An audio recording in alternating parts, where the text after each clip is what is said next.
Unpacking Get Lost. Hello learners!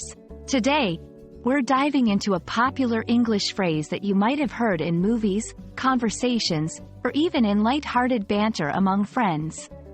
It's get lost. Let's explore its meanings, its uses, and some examples to help you understand it better.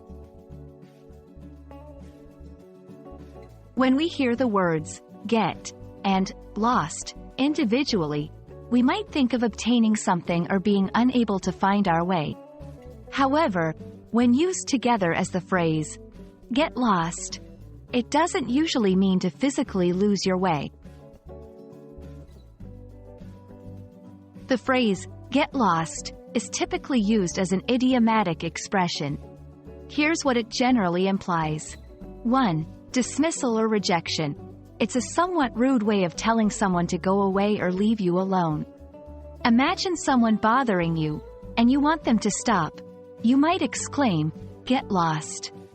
2. Light-hearted banter. Among friends or close ones, it can be used in a playful manner. For instance, if a friend teases you about something, you might respond with a smiling, "Oh, get lost." It's essential to understand the context to determine the tone and intention behind the phrase. 1. Be cautious with strangers. Since get lost can be taken as rude, it's wise to avoid using it with strangers or informal settings. 2. Tone matters. Your tone of voice plays a significant role. A cheerful tone can convey playfulness, while a stern tone can indicate annoyance. 3. Use alternatives.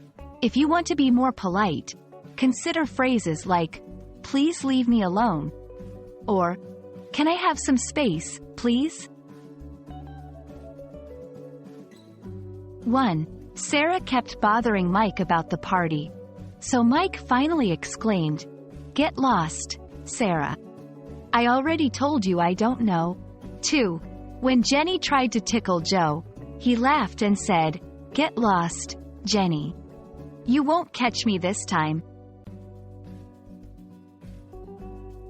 There you have it, a deep dive into the phrase, get lost. Understanding idioms and expressions is a crucial aspect of mastering any language. Hopefully, this video has shed some light on how and when to use this particular phrase. Keep learning, keep practicing, and remember, context is key.